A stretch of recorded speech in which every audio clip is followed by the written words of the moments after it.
Good morning. I apologize for everyone who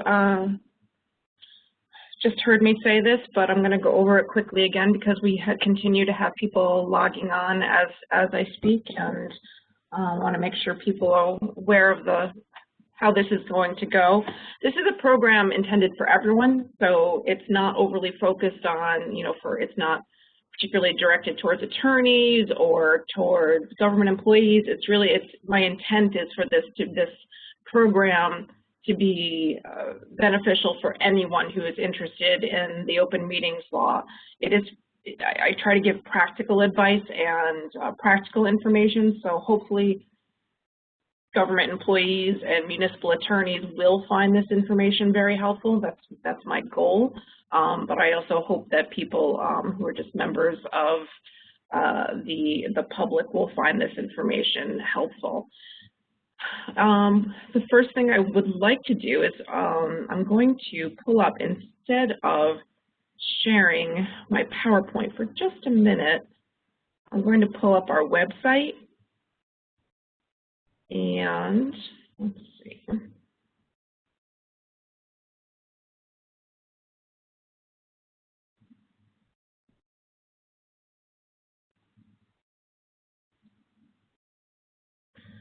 So here on the screen, you'll see right now is the fairly new, I think it's going back to the beginning of May, the Committee on Open Government website has been updated a little bit, so it looks a little different from what people might be used to for the past, several years. The information that was available on our old website, anything of value should still be there. If for some reason there was something on our old website that you used to reference all the time and you can't find it, please let me know. Shoot me an email and hopefully I can direct you to it. But as you'll see up at the top of the screen, we have information about the Freedom of Information Law, including the law text, the regulation text, the links to the advisory opinions, which are still indexed by key phrase and also searchable by phrase. You can search either, if you know the number of the advisory opinion, you can type in the number, or if you're just looking for language, you can type in the language. We also still continue to have our case law summary. Same is true for the open meetings law. We also have the publication called Your Right to Know is available on the website, and I know many people find that publication useful for a nice, clean overview of both the Freedom of Information Law and the Open Meetings Law. We have information about the Personal Privacy Protection Law. That is the third statute that is the Committee on Open Government's area of expertise. It doesn't come up quite as frequently as the other two because it only governs records maintained by New York State agencies.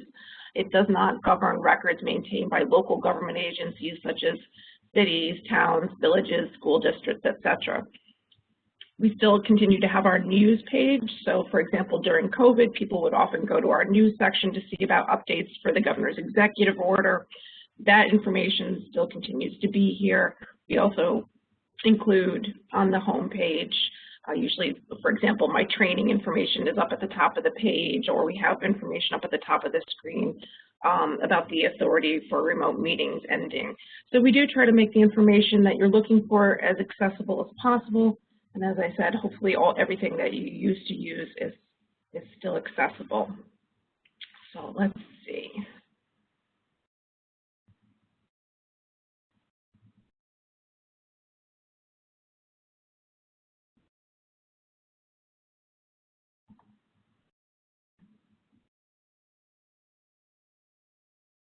I lost my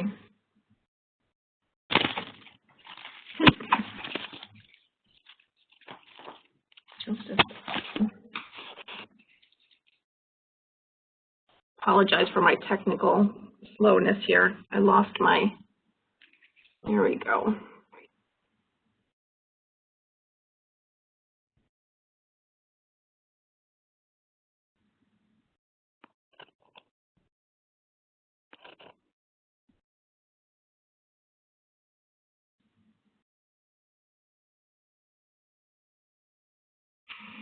So I think people are telling me that I just messed up and wasn't sharing the right screen. So I apologize for that. Hopefully, I don't want to waste people's time by going through the whole process again. So I'm going to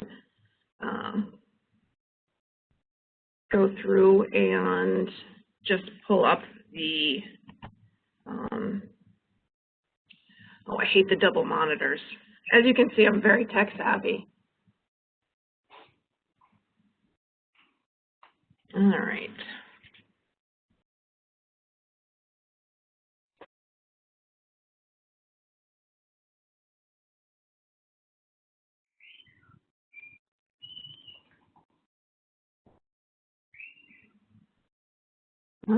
I apologize for the delay, everyone.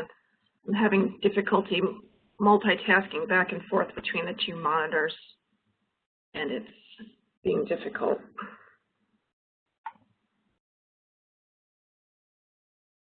So, I'm going to share.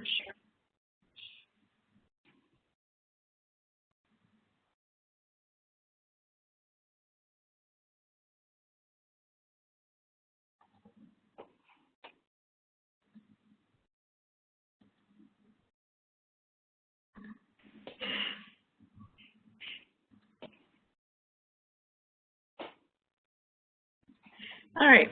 If anyone wants to send me, hopefully the PowerPoint is now up on the screen and we're back to, I can continue presenting. If anyone wants to, wants to tell me that I messed up, then, oh good, I'm getting notices saying we're all good now, so I apologize for that, for the wasting everyone's time by apparently showing them a useless, not showing them the website.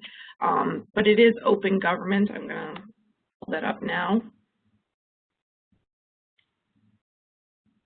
Oh my goodness, such double monitors. So now you can see the website is up on our screen right now. Here's my contact information. So my name is Kristen O'Neill. I'm the Assistant Director of the Committee on Open Government. That's my email address, my direct email address. The phone number is our office phone number. If any of you are not aware at this point, we're a very tiny office. We have our Executive Director, Shoshana Boulay, myself, and our Administrative Assistant, Candace Watson-Cottle. So this is the phone number for our office. If for some reason you get voicemail, please don't be discouraged. Do leave a voicemail and someone will get back to you as quickly as possible, but sometimes that is inevitable that we're not going to be able to pick up the phone right away, but we do try to return phone calls as quickly as possible because we know your questions are often time sensitive. Today we're going to be talking about the New York State Open Meetings Law, and the statute is codified in New York State Public Officers Law, Article 7. Copies of both the Open Meetings Law and the Freedom of Information Law are available on the Committee on Open Government's website, so you don't need to dig up, you don't need to go to any sort of legal website. We provide an updated version of the statute right there on our website for you. I've been doing these programs, I want to say I think I started back in December doing these virtual training programs, and what I've been doing is I've been alternating every month. One month I'll do the Open Meetings Law, the next month I'll do the Freedom of Information Law. The programs are to a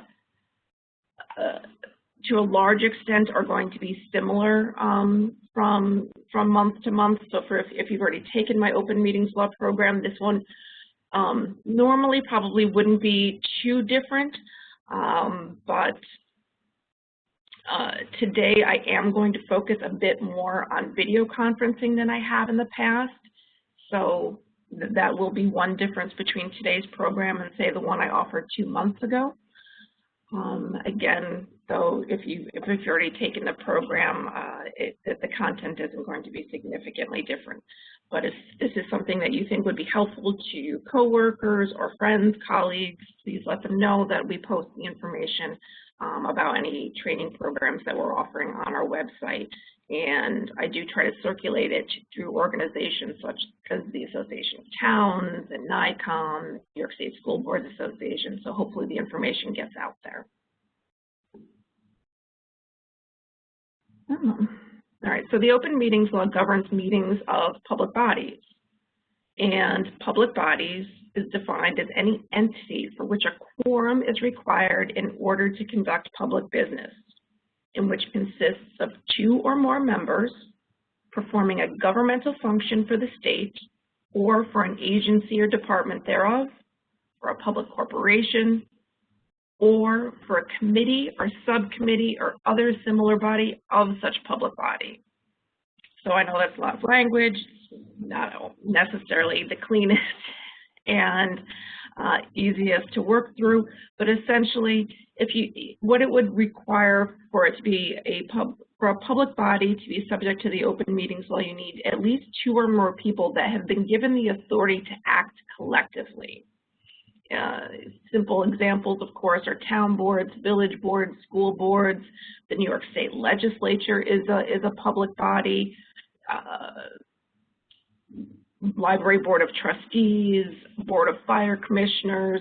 There's many, many public bodies across the state of New York because there's thousands of local government agencies and municipalities, and each one of those agencies often have a governing body which meets the definition of public body under the open meetings law. If you are a public body, a quorum is necessary in order to conduct public business. A quorum is a majority of the total membership, and we're going to go into that in a little bit more detail.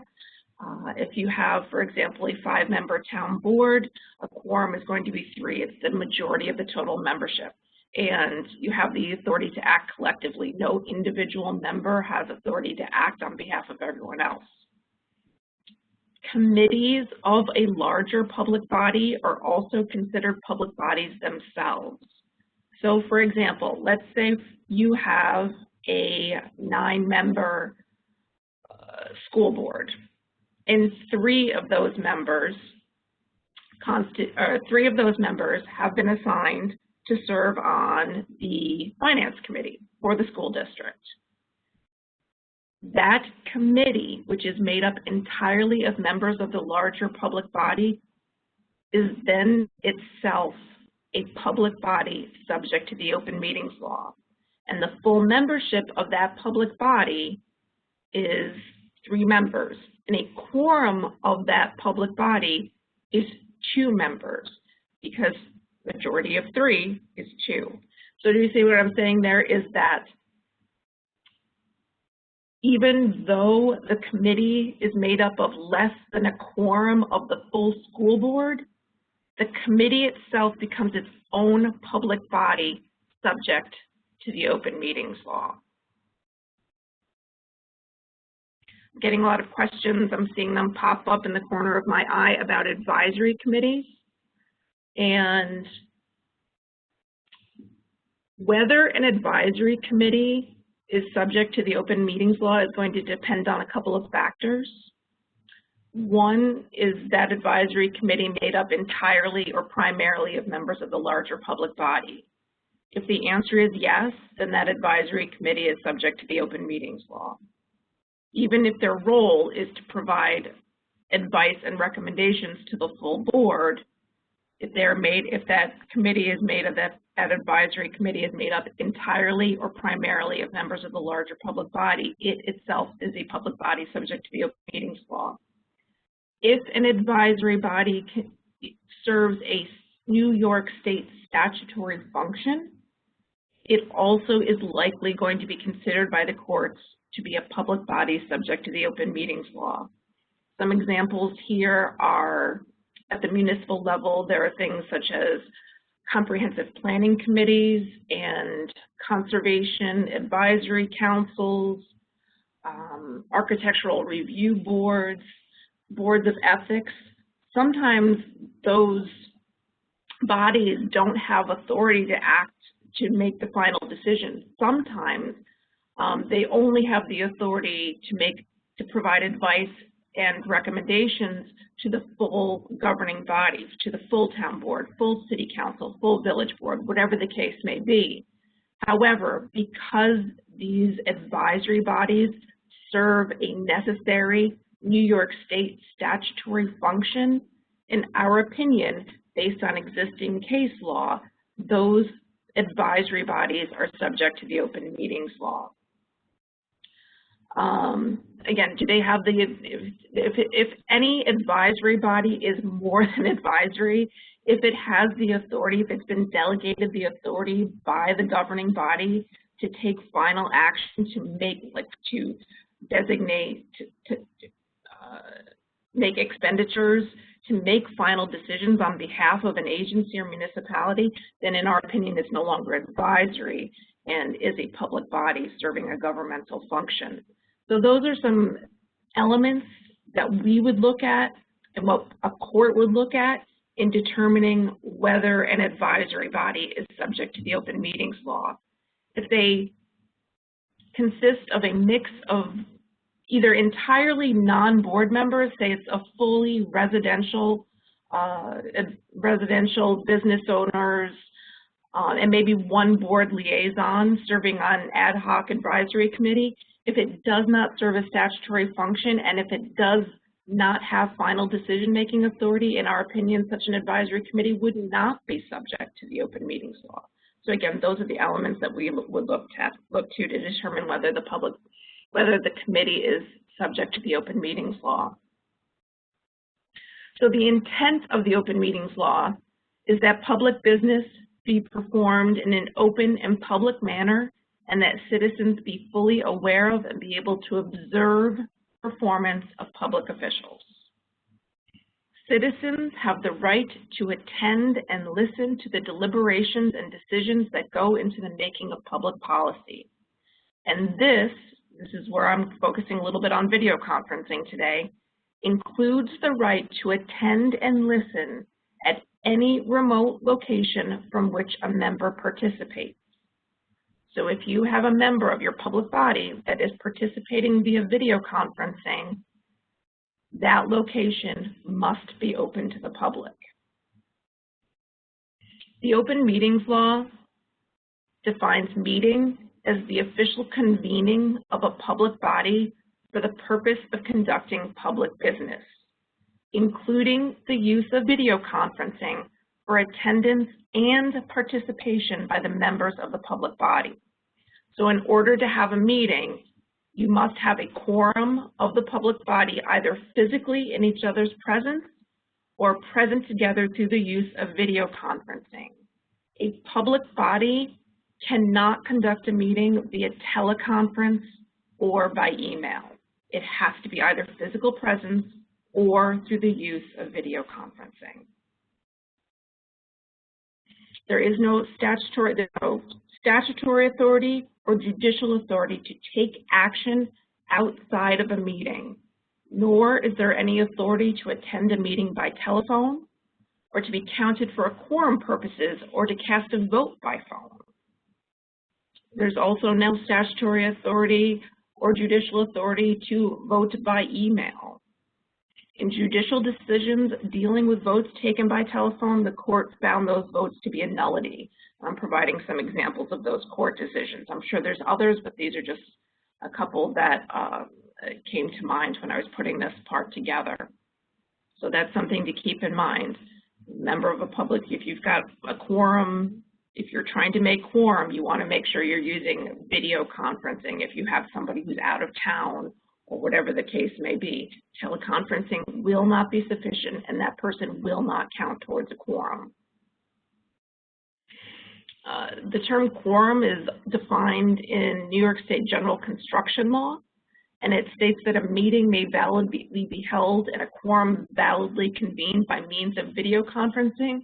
So in addition to the reference to video conferencing existing in the open meetings law, it also exists in the definition of quorum. It's sort of buttressing the fact that a quorum can be met through the use of video conferencing. And up on the screen right now, you see the full definition of quorum is whenever 3 or more public officers are given any power or authority, or 3 or more persons are charged with any public duty to be performed or exercised by them jointly or as a board or a similar body, a majority of the whole number of such person or officers gathered together in the presence of each other or through the use of video conferencing shall constitute a quorum, and it cannot be less than a majority of the whole number may perform and exercise that power, authority, or duty. So when we talk about what is the majority of a whole number, the whole number means the total number by which, if there was no vacancies and there were none of the individuals serving on the board were disqualified from acting. So for example, if you have a 9-member school board, but you at the moment have 2 vacancies on the board, you only have 7 people currently serving. A quorum is still 5. You still need to have a majority of the total membership, which is 9 members. You can't just have the total of the majority currently serving, or a majority of the total currently serving. You need to have a majority of the total if there were no vacancies and if there was no one disqualified from acting. So again, just to reiterate, members of a public body participating by video conferencing are counted toward a quorum. They can fully participate in the meeting, including voting and including participating in an executive session. There does not need to be a majority of the total membership of the board in any one location for a quorum to exist.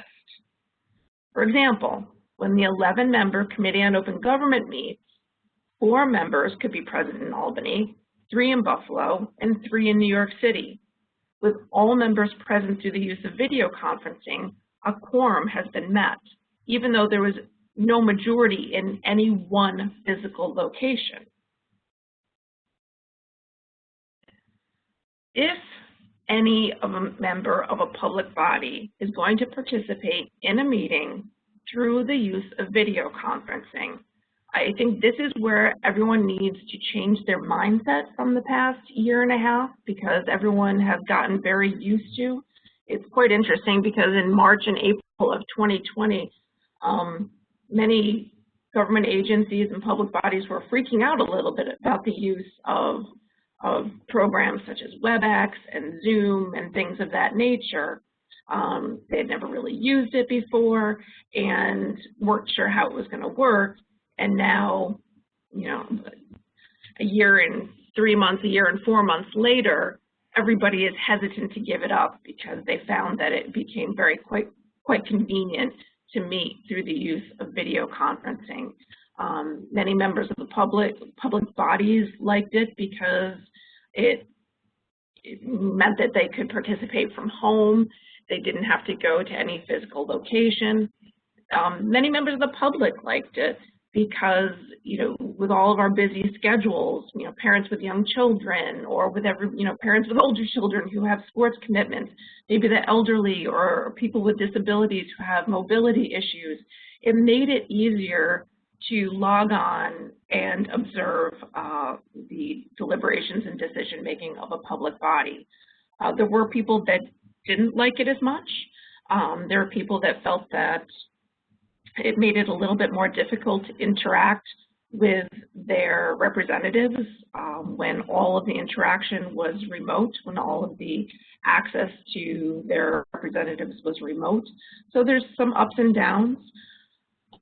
But where we are right now is that the governor's executive order permitting a public body to prohibit in-person attendance is gone and no longer exists. Public bodies must revert back to the open meetings law as it existed in February of 2020.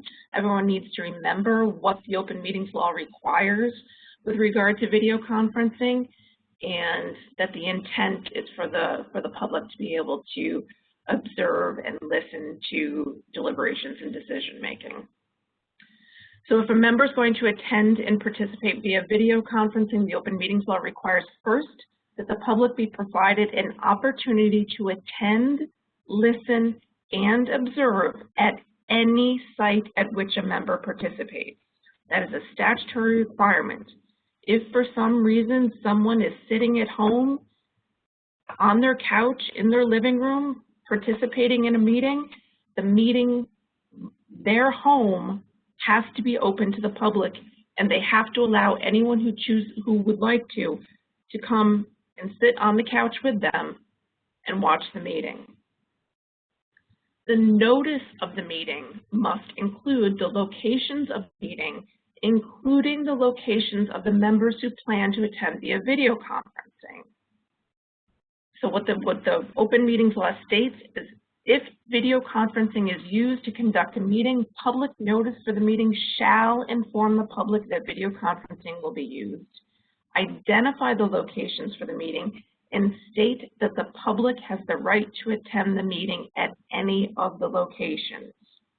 So again, the meeting notice, if you have that board member who just, for whatever reason, doesn't want to go to town hall and would prefer to sit at home on their couch, they have to be on notice that the meeting notice is going to state that video conferencing will be used, that a member will be video conferencing from that person's home address, and that the public has the right to attend the meeting from any location, including the town hall and including that person's living room. It's important to note that the requirements of the open meetings law relating to the use of video conferencing only apply to members of the public body. There's nothing in the open meetings law which would prohibit a public body from offering the public the additional option to view or participate in a meeting through the use of live streaming, broadcasting, video conferencing, or other remote access means, as long as the statutory requirement relating to the right to in-person attendance have been met. So again, as a reminder, meeting notice must include a statement that video conferencing will be used. It must include the location from which every member of the public body is participating, and a statement that the public has the right to attend the meeting at any location from which a member of the public body is participating. Again, this could mean that a member of the public body is participating from Paris. The meeting notice needs to state that. Is anyone going to travel to Paris to attend the meeting with that board member? No, of course not. No one's going to go to Boca Raton. No one's going to go to Paris. The likelihood is nobody is going to go to the board member's living room. But it needs to be made an option. It needs to be included in the notice. People have raised concerns about this. People who would prefer, for whatever reason, whether it's for health reasons or convenience or any number of reasons, people like the idea of video conferencing, but don't like the idea of providing the address from which they're attending, or in the alternative, don't like the idea of giving the public, making the public aware that they're not home. So for example, if someone's on vacation and they want to video conference from Cape Cod or the Jersey Shore or wherever they happen to be, if the notice has to state the location from which that member is video conferencing, but what I've heard is that people are concerned, well, wait a minute, if they know that I'm on vacation, they're going to know my home is empty. And I understand that. I'm listening and I'm hearing you say that, but the law is what it is. It has these requirements. You have to include it. If you're not willing as a board member to provide that information, you just basically have to state, I can't attend this meeting. I can't participate in this meeting. I can't count towards a quorum. I can't vote. I'm just skipping this meeting because I'm not willing to provide that information. If you are at a vacation home or out of state somewhere and would prefer not to provide a vacation home address or a hotel address as a board member, another option might be to track down a local library and ask to reserve a conference room or one of those small study rooms in a local library, some other public location. That might be an option for a board member who just doesn't want to provide, for example, the address of their vacation home. That might be another option. Another thing to keep in mind Another question that we've gotten on a fairly regular basis in the past couple of weeks is, wait a minute, can't every board member video conference as long as they provide meeting notice? Well, I'm going to say in theory, yes, in practicality, no. Because in addition to the rules relating to video conferencing, the Open Meetings Law also requires that public bodies make or cause to be made all reasonable efforts to ensure that meetings are held in facilities that permit barrier-free physical access to the physically handicapped as defined in the Public Buildings Law, and public bodies shall make or cause to be made all reasonable efforts to ensure that meetings are held in an appropriate facility which can adequately accommodate members of the public who wish to attend such meetings. So the problem with, for example, perhaps a 5-member town board all deciding that they're going to video conference from their offices or homes is that you may be taking away, there may not be any location for the public to attend in person that meets the requirements of the Open Meetings Law. You may not have a physical location that is ADA compliant or that can reasonably, adequately accommodate members of the public who wish to attend in person. So that's something to keep in mind. You need to have a physical location that meets these requirements. So moving away from the specifics of video conferencing a little bit and going back to more generally what the Open Meetings Law requirements, but we can still touch on video conferencing as we move along, but I do want to cover the law in general, not just the video conferencing aspect. So a question that we get fairly frequently is was this a meeting? Was this public body having a meeting, or are we having a meeting? Is it really a meeting subject to the Open Meetings Law? Well, the first question I ask is there a quorum present? Is a quorum of the public body present, physically present together or through the use of video conferencing? Yes? Okay, let's move along. Are you there to conduct and discuss public business? If yes, you're having a meeting, regardless of your intent or lack thereof to take action or how you characterize the meeting. There is no legal distinction between things such as workshops or work sessions or agenda sessions. From the Open Meetings Law, there's no distinction between regular meetings and special meetings, informal gatherings, pre-board meetings. Under the Open Meetings Law, these terms have no meaning. Anytime a public body gathers together, a quorum of a public body gathers for the purpose of discussing public business, it is a meeting subject to the Open Meetings Law. And these terms that you see up on the screen have absolutely no bearing on whether the Open Meetings Law applies or not. There are other types of gatherings where you may have a quorum of a public body all physically together that may not trigger the Open Meetings Law. And I've provided some examples here. One is site visits. With site visits, there are practical issues associated with having a site visit being subject to the Open Meetings Law. So in order to not trigger the Open Meetings Law, public bodies need to ensure that if you have a quorum of the public body going to physically inspect a building or a piece of property or something of that nature that is most likely or possibly either owned by a private individual or maybe, it's a building or a physical location that's in use by municipal employees or by students.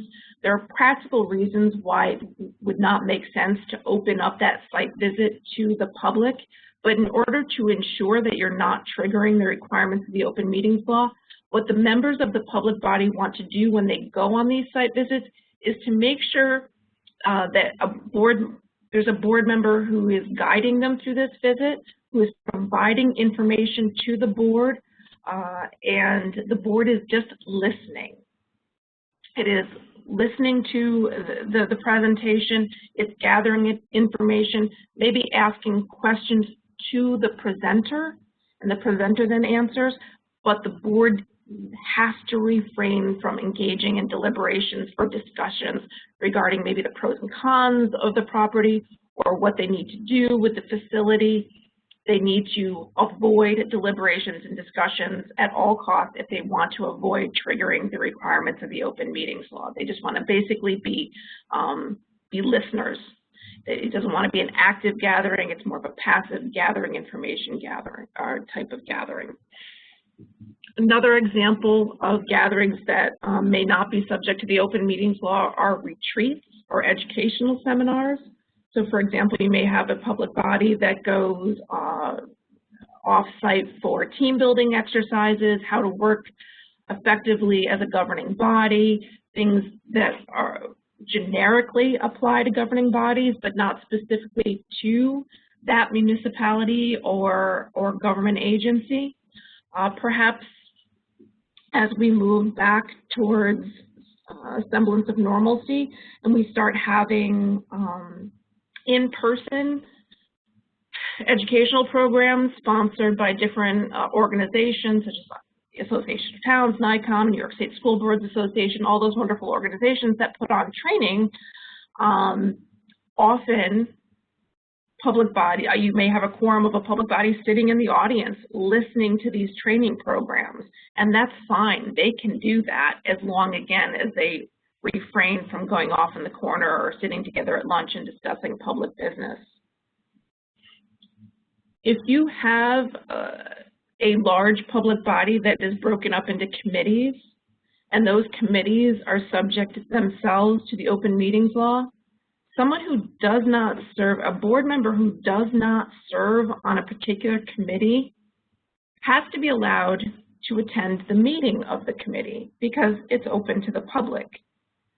But the board member who does not serve on the committee must be sure that they're, for example, sitting in the audience, not sitting with the committee members. And they must act and engage with the committee as if they were a member of the public, not as if they were a board member. They don't want to give the appearance they are serving on the committee. They don't want to give the appearance that they're triggering the requirements, perhaps even of a larger board meeting. They just simply need to sit and listen. If time is set aside for public comment, they are allowed to engage in public comment, but those public comments and public participation should be limited to their role as an interested party or resident, not as a board member. They need to distinguish themselves if a board member who does not serve on the committee wants to attend that committee meeting.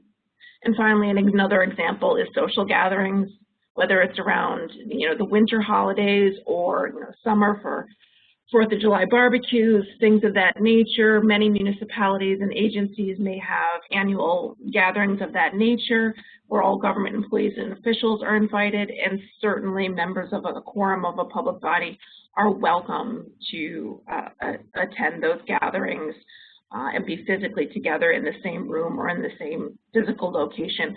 Again, they have to monitor themselves, they have to self-police, and they have to avoid engaging in discussions or deliberations regarding public business.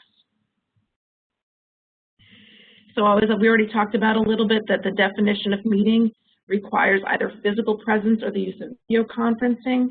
I just want to reiterate that members of a public bodies are not permitted to conduct business or conduct a meeting via teleconference or by email.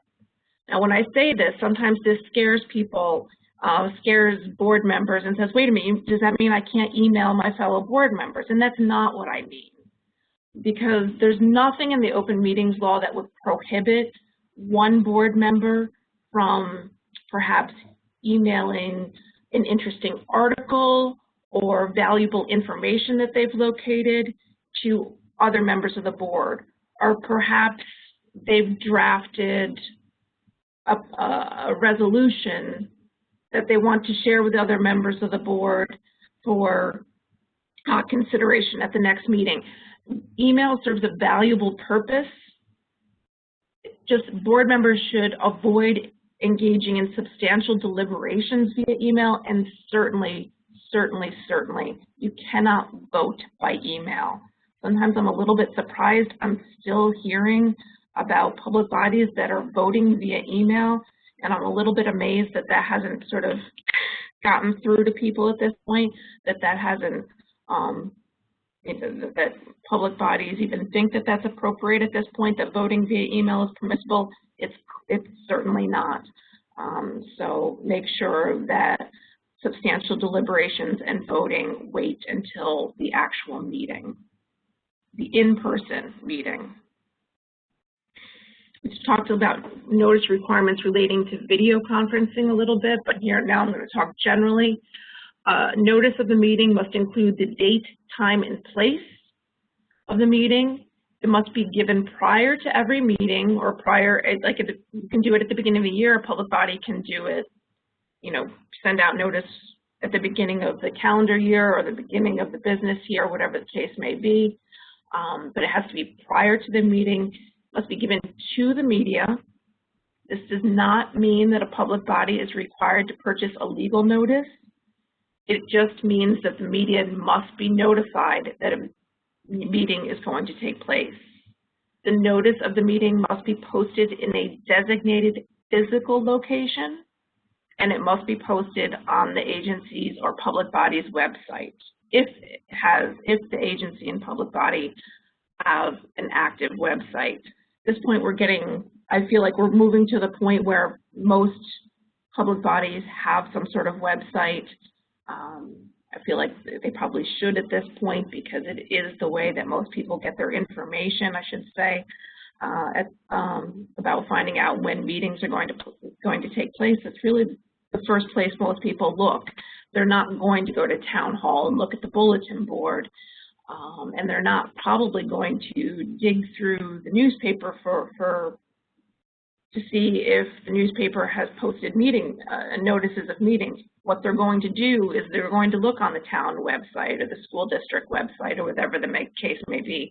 So I would certainly encourage, if public bodies don't have active and frequently updated websites, to maybe move in that direction, because I think it's important, and I think that's the way people are getting their information. Notice of the meeting must be given at least 72 hours prior to any meeting that has been scheduled at least 1 week in advance. So if you have a meeting scheduled for the year, if you know when your meetings are going to be, the notice of each of those meetings has to be given at least 72 hours prior to the meeting. And again, this could mean that in January, a schedule goes out, for the whole year is given to the media, is posted on the website, and is posted on your bulletin board. That's fine, but at a minimum, notice of each meeting must be given at least 72 hours prior to a meeting scheduled at least 1 week in advance.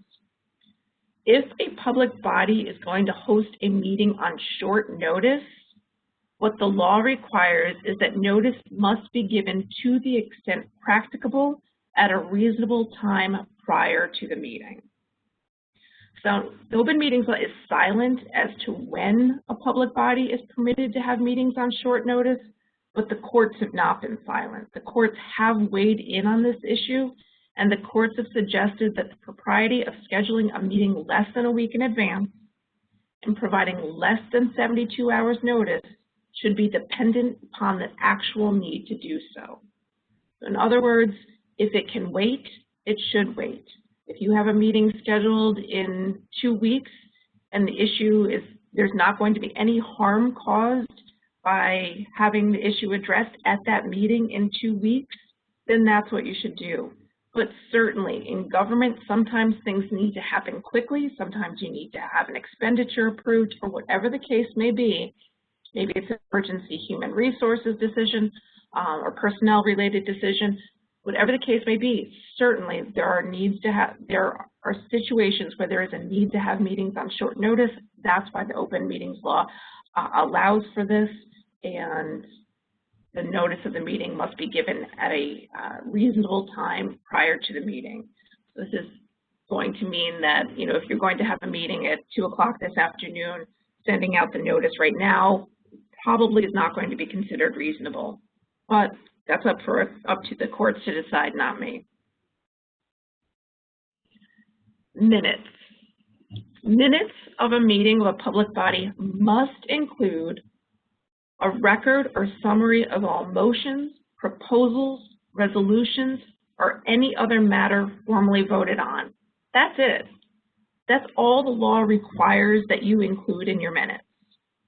Many people who take meeting minutes like to include a lot more detail, and that is completely at the discretion of the person who's in charge of taking those minutes. If you are the town clerk, for example, that is your legal responsibility, or you designate it to one of your clerk or to your deputies, whatever the case may be, but it is at your discretion. The person who is in charge of taking the minutes, at a minimum, like I said, you need to include, the law requires you include motions, proposals, resolutions, and the votes thereon, anything matter formally voted on and the results of the vote. Anything else beyond that is at your discretion. You just want to be sure you're being consistent. So for example, if you provide a summary of one person's public comment, you should do it for everyone.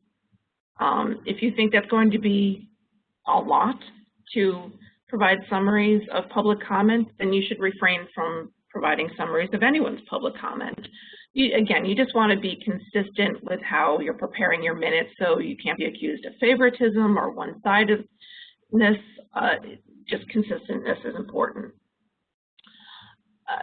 There is a provision in the Freedom of Information Law that requires public bodies or agencies that contain a public body to maintain a record of how each member voted. So while the Open Meetings Law just says you need to include essentially the results of the vote, the Freedom of Information Law requires that you maintain a record, that a public body maintains a record of how each member voted. So what makes sense is to have that all together in one record, just include that information in the minutes. If a motion passes unanimously, that's all you need to say, because it's clear then that everybody voted the same way. If, however, there's a split of any sort, the minutes or some other record needs to reflect which individuals, which board members voted in favor of the motion, and which board members voted against the motion. So that's a statutory requirement that's not included in the Freedom of Information Law, that's not included in the Open Meetings Law, but is included in the Freedom of Information Law. Minutes of executive sessions. The only time a public body is required to prepare minutes of an executive session is if there's a vote in executive session. If a public body enters into executive session and deliberates but does not vote on anything, the public body is not required to prepare minutes of that executive session. However, if a public body goes into an executive session for a proper purpose and votes in executive session, minutes must be prepared. And they must include the record summary, proposals, record of the motion, proposal, resolution, or the matter voted on. The minutes of executive session, you want to be sure that they are drafted in such a way that they can be made available to the public without defeating the purpose of the executive session. So for example, instead of saying that I move to initiate a disciplinary investigation against Kristen O'Neill, the motion may be I move to initiate a disciplinary investigation against a Department of State employee, something along those nature. Because again, the minutes have to be made available to the public, so you want to make sure that they're drafted in such a way that when they do become available to the public, you're not defeating the purpose of the executive session. For minutes of open meetings, they must be made available be prepared and made available within 2 weeks for the open session and 1 week for an executive session. And it doesn't matter whether the minutes have been approved or not. So if your public body only meets once a month, for example, and if someone makes a Freedom of Information Law request for copies of the meeting minutes, once 2 weeks has passed or once the minutes have been prepared, regardless of whether they're still in draft form or not, they need to be made available upon request. They don't need to be posted on the website. There's no statutory obligation for a public body to post meeting minutes on the public body website at any point. There's never any obligation to post online. Do I recommend it as a matter of practicality? Yes, I do, because it makes life easier for everyone. Makes it easier for the government employee if they're not constantly responding to requests for meeting minutes, and it makes it easier for the public because they don't have to make that request. It's just information that's available on the website. But again, it's not a statutory requirement to post online. It's just that those minutes need to be made available upon request, regardless of whether they've been approved. There's nothing in the open meetings law that requires that they be approved, so it's really irrelevant whether they've been approved or not. Recordings. Any meeting of a public body that is open to the public shall be open to being photographed, broadcast, webcast, or otherwise recorded and/or transmitted by audio or video means. The agency itself or the public body itself is not obligated to record its meetings, but it must allow any member of the public who wishes to do so to photograph, record, broadcast, etc. its meetings. The member of the public doesn't need permission, doesn't need to provide prior notice.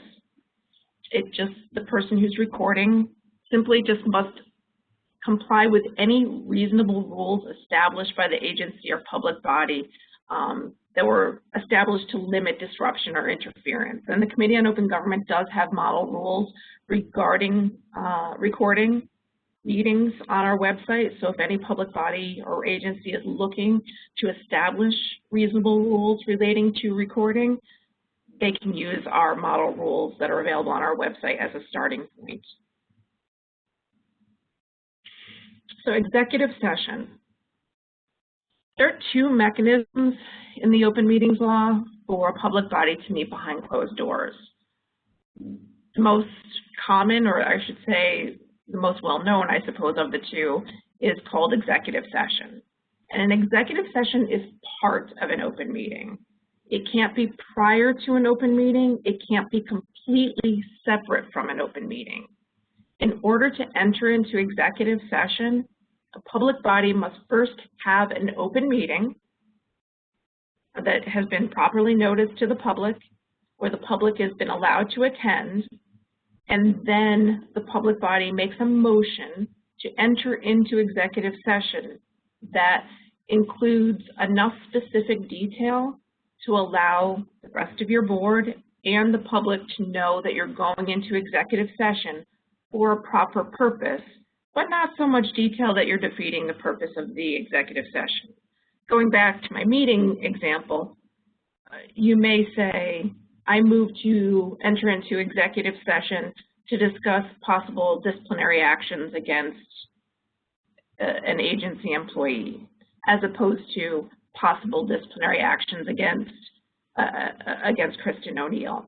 Again, specific enough that you are providing enough information so everyone knows that you're going in for a proper purpose, not so specific that you defeat the purpose of the executive session. Up on the screen right now, I have a PowerPoint currently posted on our website. So if you go to our website, you'll see there's a section called Training Materials and Recordings from our homepage. There's a version of both the Freedom of Information Law and the Open Meetings Law PowerPoints up, currently posted. Just today, I asked our people in charge of our website to post an updated version. But just so you know, there are training materials already on the website, and there are recordings of previous programs on the website. But I tell you this because I know you're looking at a screen and it's temporary and you may want to go back to it. This information will be available on our website as well as the recording of this program. So what you see up here is a list of the reasons that a public body is permitted to enter into executive session. If you don't see it on this list, then you can't go into executive session. So we'll talk about a couple examples that come up. One that it bothers me no end when I continue to see public bodies where the minutes reflect, or if I'm listening to a recording of a meeting where the members of the public body continue to use the word personnel or entering into executive session to discuss personnel matters. It's not enough. The courts have repeatedly said it's not enough. You have to include more detail in your motion to enter into executive session. The actual language of the statute says that you can enter into executive session to discuss the medical, financial, credit, or employment history of a particular person or corporation, or matters leading to the appointment, employment, promotion, demotion, discipline, suspension, dismissal, or removal of a particular person or corporation. I had a question recently, I think from a school district, or somebody, a member of the public who had children in a school district, and the school district wanted to enter into executive session to discuss the procedures that they were going to follow as part of a superintendent search. And in their mind, well, that's the person, I can go into executive session for that because it's a personnel matter. The word personnel is not used in this statutory language. In order to go into executive session, you need to be discussing a particular person or persons or corporation or corporations. This provision would also allow, in addition to discussing matters relating to employment of a particular person, it may also allow a public body to discuss, for example, an agency puts out a request for proposals and in response receives proposals from several different companies. This language would also allow the public body to discuss those proposals in executive session because they may be discussing the medical, financial, credit, employment history of a particular corporation or matters leading to the appointment of a particular corporation. So that, keep that in mind, that this language is in some ways more specific than what some people think, and in some ways broader than what people expect. I'm going to go back a little bit because I only talked about the one reason for entering into executive session. I want to skim over a couple of these. Many of them don't come up very frequently. For example, a matter that may disclose identity of a law enforcement agent or informer, not very common. Matters which will impair public safety, not very common. Again, there's only about 3 or 4 of these come up on any sort of regular basis. One is discussions regarding proposed, pending, or current litigation. Keep in mind that has to be actual litigation, not potential litigation. There should never be a motion to enter into executive session, or there never should be discussions in executive session relating to potential litigation, because let's face it, anything a government agency does, any decision a public body makes is subject to potential litigation. This has to relate to proposed, pending, or current litigation. Either the agency has received a notice of claim or a summons and complaint has actually been filed in the courts, either by the public body or agency, or on the flip side, against the public body or agency. Collective bargaining negotiations pursuant to the Taylor Law are allowed. Discussions relating to those collective bargaining negotiations are permitted to occur in executive session. And the final one that comes up once in a while is the proposed acquisition, sale, or lease of real property or securities, but only when publicity would substantially affect the value thereof. An example might be that a property comes up for purchase and a municipality is considering purchasing the property and they want to discuss how much they're willing to offer for the property. They probably want to have that conversation in executive session because they don't want to put the municipality in a weakened bargaining position by letting potential competitors for the property know what their max, what the high amount that they might be willing to pay for it is. So those are conversations that may want to occur in executive session so that the municipality or whatever the agency may be is not put in a weakened bargaining position. That's an example there.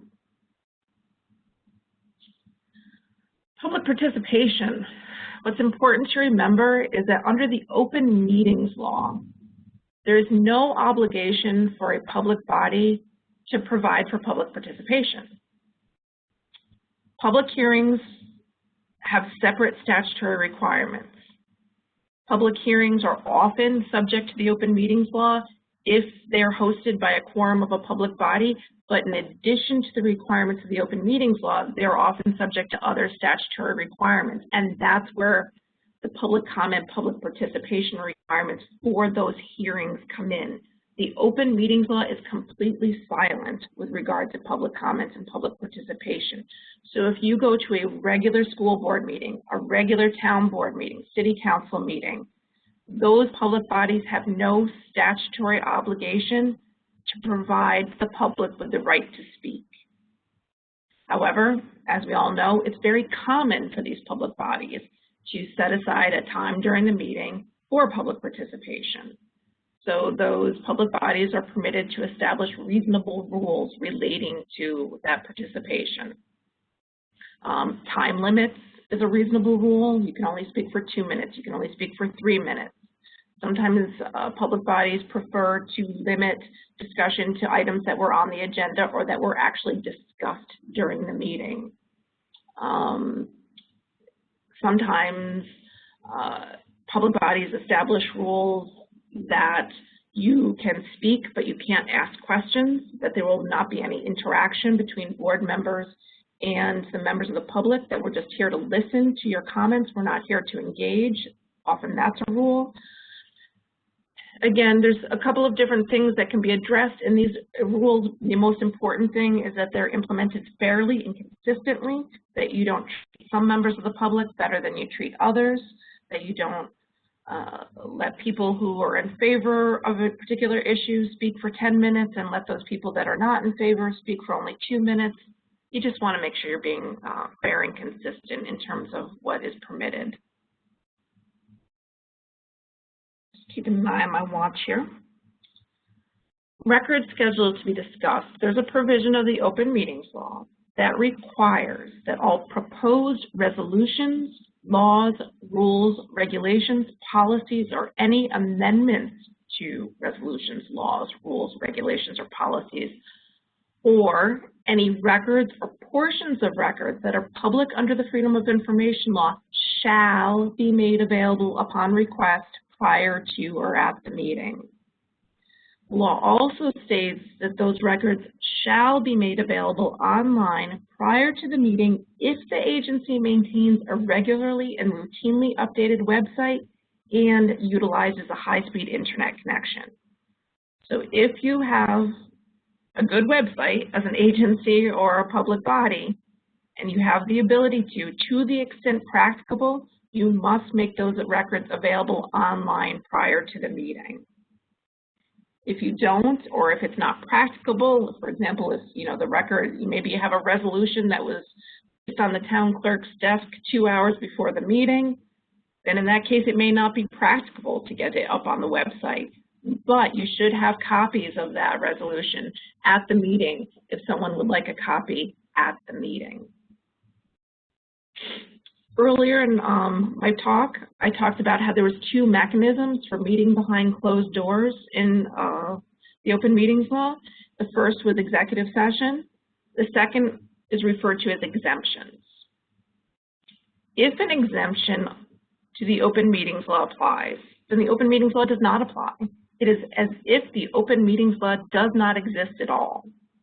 And Section 108 of the Open Meetings Law lists the 3 general types of exemptions that can be asserted by a public body to exempt that gathering from the requirements of the law. The first is judicial or quasi-judicial proceedings. except for proceedings of the Public Service Commission or zoning boards of appeals. So if it is a quasi-judicial proceeding that is being held by the public body, that is exempt from the open meetings law. Deliberations of political committees, conferences, and caucuses are exempt entirely from the open meetings law. With regard to political committees, conferences, and caucuses, it's important to note that the open meetings law specifically states that those political committees are permitted to discuss whatever they want in these exempt gatherings. They are not limited to political discussions. They can, so let's use a practical example. You have a 5-member town board with 3 Democrats and 2 Republicans.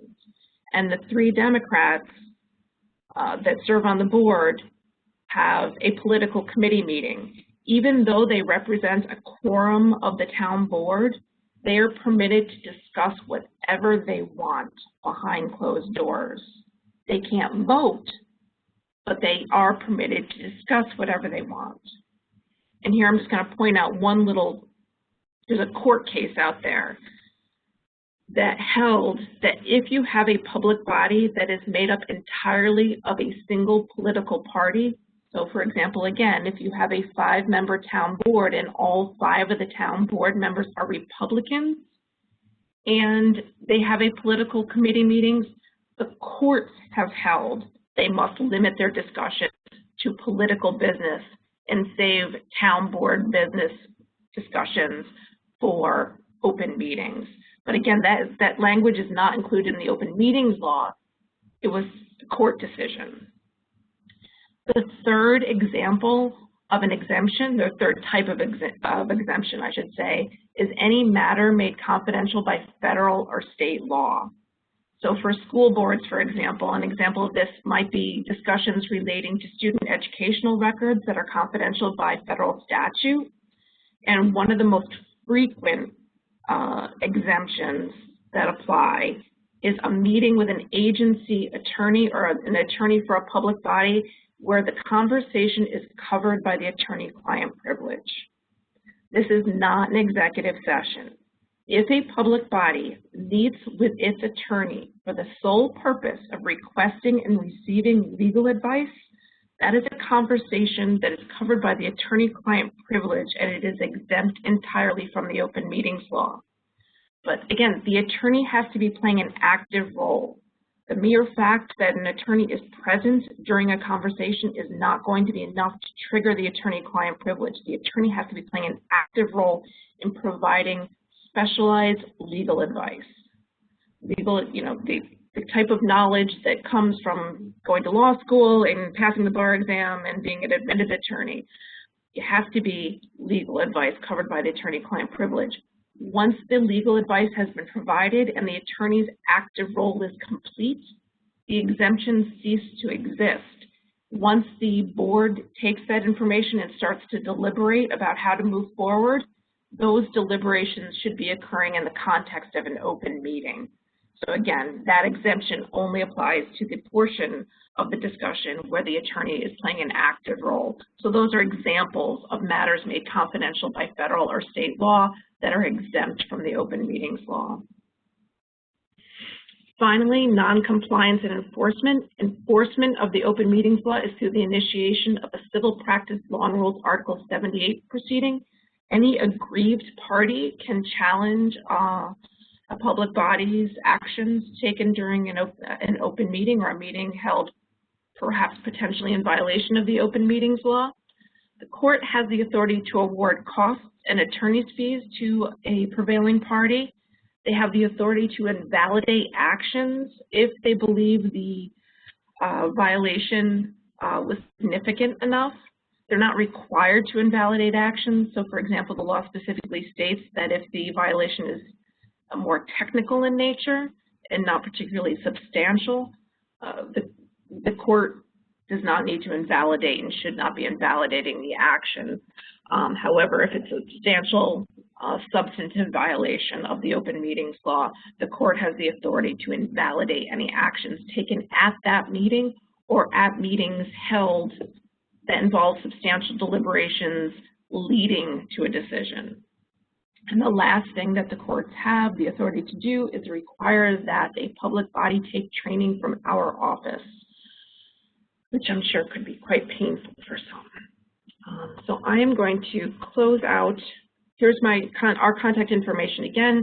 Remember that anyone is welcome to contact our office by phone or by email with questions, whether you're a government employee, whether you're a member of the public, whether you're a media representative, anyone is welcome to contact our office with questions regarding open meetings law, freedom of information law.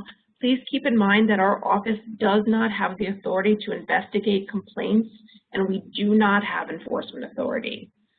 So, very frequently I get people calling and saying, I know my public body is not complying with the open meetings law. What are you going to do about it? And I have to tell them, listen, I can give you the tools. I can help you understand whether they are or are not complying with the open meetings law, and then you can decide what to do next. But I have no statutory authority to take action against them. I cannot tell them what to do. I can provide advice. They can choose to listen or not listen, but I cannot investigate complaints. I've had people saying, well, can't you just drive down and go, dig through their records? No, I can't do that. We are a staff of 3. And as mentioned, we have thousands of units of local government across the state. The number of phone calls and emails that we get is fairly substantial, and we just don't have the staffing to investigate that. What we can do is provide you with the tools, the public with the tools, public employees with the tools so that they know that they're doing the right thing. We try to help people understand what their obligations are if you're a public employee that's subject to the law, and we try to help the public understand what their rights are so that if they believe that their government is not doing the correct thing, they can point it out, they can bring it to the government's attention. There's our phone number again.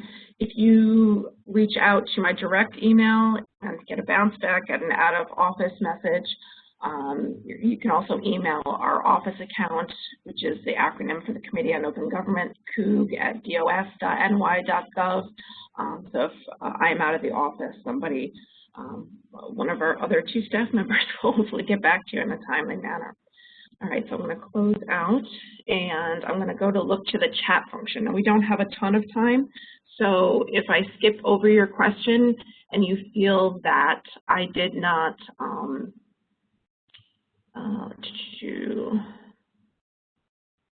let's see, sorry, stop sharing, that's what I want to do.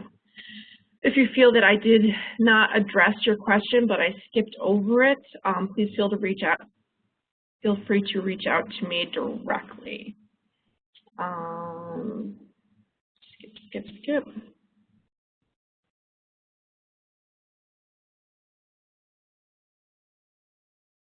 Sorry, I have to work my way through again, apologizing for messing up in the beginning, but let's get to actual questions.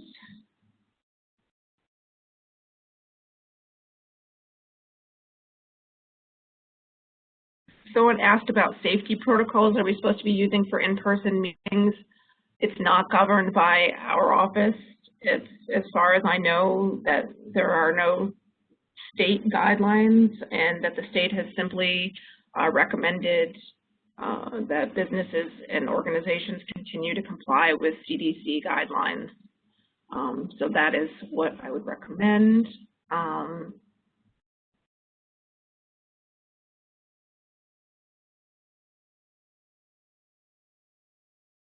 We talked about advisory boards and commissions.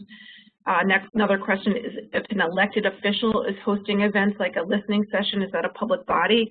No, public body it has to be at least 2 or more individuals that have been granted authority to act collectively. So, for example, if your county executive is having an event, or your state senator or assembly person is having an event where, like a town hall, that would not be a meeting subject to the open meetings law because one individual cannot be a public body. Question, if we have limited in-person seats for the public, can we institute a requirement for the public to RSVP? No, you can't. You have to make sure that you're holding your meetings in a physical, to the extent possible, you need to hold your meetings in a physical location that can reasonably accommodate the size of the crowd that you anticipate wanting to attend. Yes, you can offer a virtual option, but it has to be in addition to the in-person option. Someone mentions that they have a 5-person town board and 3 of them serve as a personnel committee. I'm going to stop right there and say don't do that, because once you have 3 members of the town board gathering for the purpose of discussing public business, it's a meeting subject to it's a meeting of the town board subject to the open meetings law. A 5-person town board should not have 3-person committees, because once you have 3 people, it's a meeting of the town board. You can have 2-person committees, can't have 3-person committees. Community boards hold informational meetings. On topics such as mental illness or public safety, no actions being taken and no quorum. Quorum is what matters. The fact that there may not be an intent to take action is always going to be irrelevant. That is never going to be a relevant factor in determining whether the open meetings law, an intent or lack thereof to take action is not a relevant factor in determining whether the open meetings law applies. What does matter is whether there's a quorum. If there's no quorum, then the open meetings law doesn't apply. If there is a quorum and there's an intent to discuss public business, then it is a meeting subject to the open meetings law. Someone said, if I heard you correctly, you can have a video conference in addition to an in-person meeting. Do you have to notify the public of all video conference locations? Not sure exactly what this is, but if you're talking about offering the public a remote option in addition to the in-person, well, I would think you would want to notify them of what the remote option is. If we're talking about where the members of the public body are going to participate from, we went over that, pretty detailed and spent a lot of time on that. You have to notify the public of the locations from which every member of the public body is going to attend.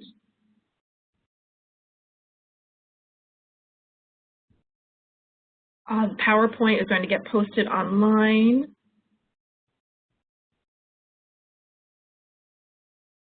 So when it says physical presence at the remote work site, does this mean that a public individual may appear at a member's alternative work site?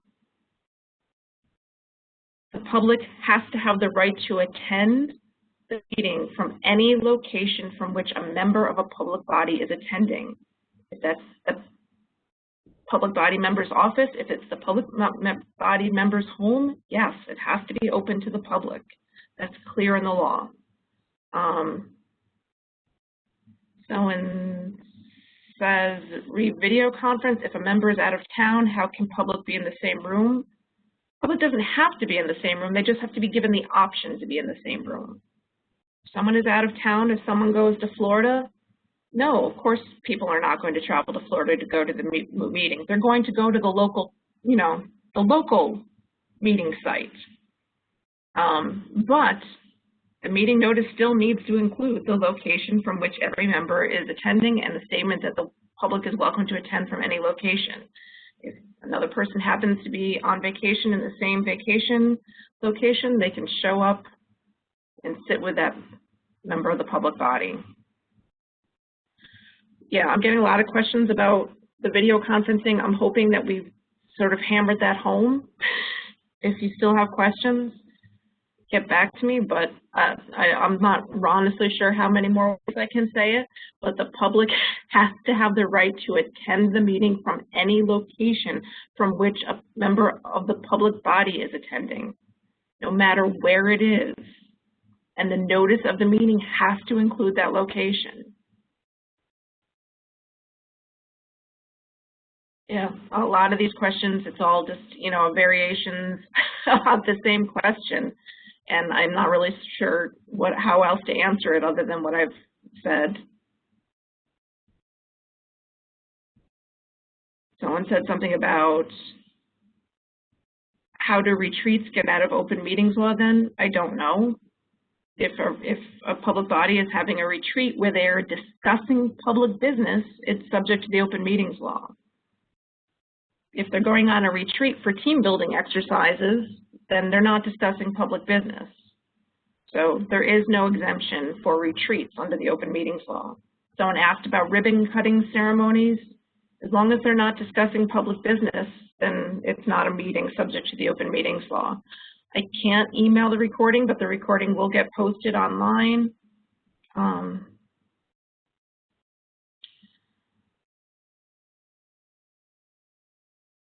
We have advisory opinions relating. Someone asked about what kinds of meetings are and are not subject to the open meetings law. We have advisory opinions on all sorts of subjects. We have them relating to workshops. We have them relating to retreats. We have them relating to social gatherings. Just use the search function, use the alphabetical index. Question is, which media outlets should be notified of a meeting? Well, the media outlets in your area that cover your jurisdiction. Someone asked about it, what's a designated location? It's someplace in your offices where people can visually see a meeting notice, whether it's a bulletin board or an area at a front desk. It's just a common sense physical location where the public can see it. How far in advance of the meeting should it be posted on the website? The requirement for posting on the website is the same for everything else. You post 72 hours notice minimum for meetings scheduled at least 1 week in advance. Sorry, someone just said I answered it. Someone asked, does 72 hours include weekends? Yes, it does. In a statute, when there's a reference to hours, that's exactly what it means, is hours. There's no such thing, for example, as business hours. So 72 hours does include weekends. Does publication for notice in a state register satisfy news media requirements?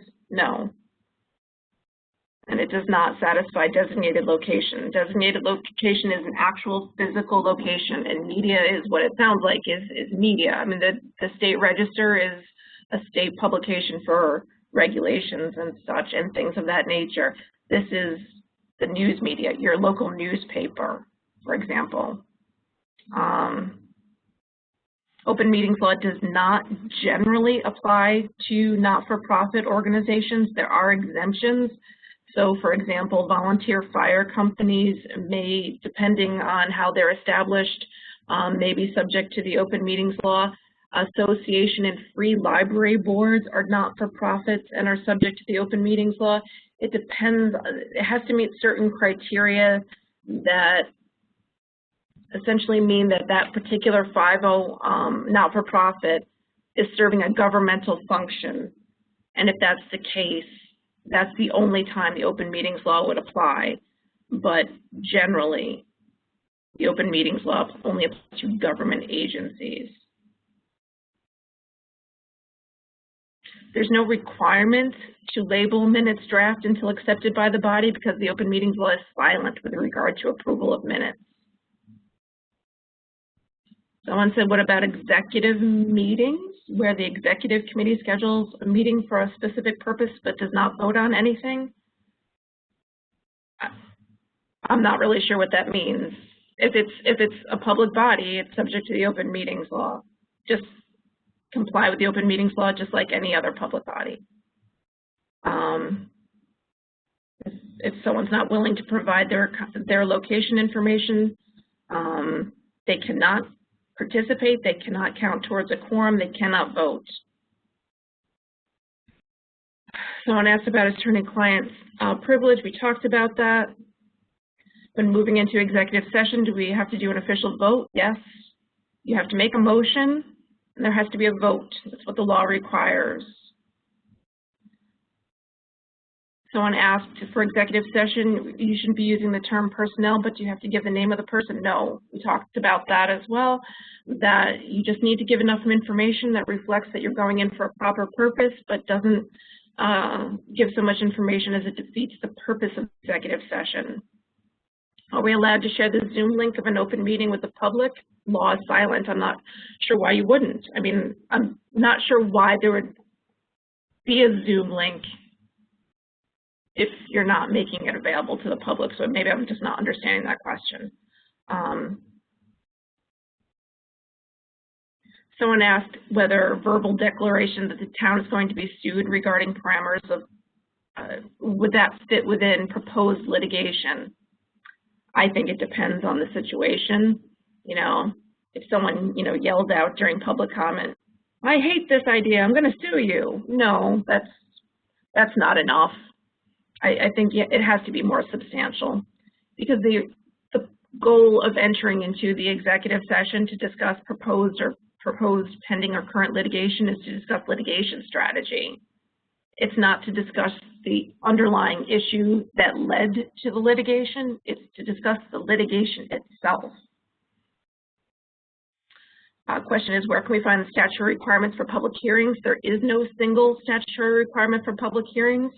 The statutory requirements for public hearings are contained in any number of statutes, depending on what type of government agency you are. So I would consult with your municipal attorney on that issue. Someone said, I thought board members could not engage with the public during meetings. The law is silent on that. There's nothing in the law that addresses that issue. Someone asks a good question, is must the same level of participation be available in person and remote members of the public? It depends. For example, if you're live streaming the meeting, there's really no mechanism for providing remote participation. So if the meeting notice clearly states that public comments will only be available to individuals in person, I think that may very well be reasonable. And the question, are we permitted to respond or engage? Again, the law is silent on that, because the law is silent with regard to public comment entirely. If a statutory body sets a date for and holds a public meeting, is a quorum of the statutory body required to be in attendance in order to conduct the hearing? Well, that's two different words are used there. At a meeting of a public body, let me back this up. A public body has no authority to take action absent a quorum. Could a hearing possibly be hosted by less than a quorum of a public body? Yes, as long as there's no intent to take action. For example, legislative hearings at the New York State Legislature, I think they happen quite frequently with less than a quorum of the legislature present. But if you have a quorum present, the open meetings law is triggered.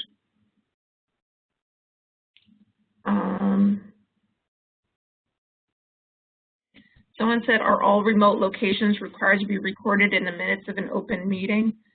The law is silent as to that. There's nothing in the open meetings law that requires you to note the location, any location. Regarding informational meetings set by city charter, must designated parties attend?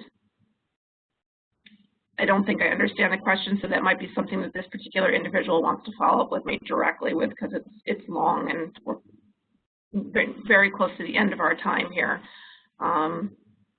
Someone told me that a public body is allowed to discuss up to 2 items in executive session, no more. The law doesn't state that. As long as you identify each topic that you intend to discuss in the motion, if you have 5 different topics, if you have 5 different items that you need to discuss in executive session, as long as you identify the 5 items, then you can talk about all 5 items. The information, someone's asking me to email copies of presentations. I can't do that, but I can, and not through the chat function. If you email me directly, but what I would prefer, just because we have a very high number of people that have signed up for this program, is not to get 100 requests for the presentation. And just keep in mind, as I mentioned earlier, that the presentation, this updated presentation information is going to be posted on our website. So unfortunately, I will not be responding to individual requests for the presentation. I just need you to go to the website in the next couple of days, and it'll get posted on there.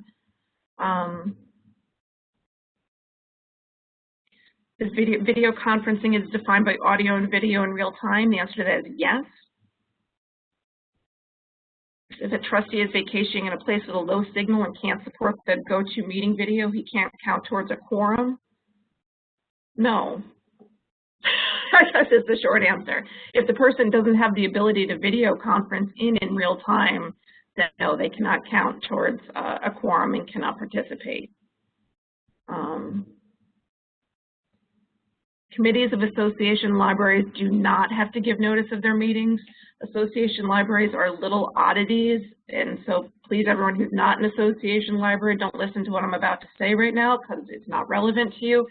Association libraries are odd little entities that are required to comply with the open meetings law pursuant to education law, but the law is clear that committees of case law is clear that the committees of those association libraries are not subject to the open meetings law. All right, I have used up all of my time for today. If I didn't get to your question and you feel that I have not addressed it, please feel free to email me with your question. The recording of this program will get posted online probably sometime, either hopefully by the end of this week or early next week. The PowerPoints will be posted online. So as I say, I won't be responding to individual requests for that information, but I hope everybody found this program useful, and have a good day. Thank you.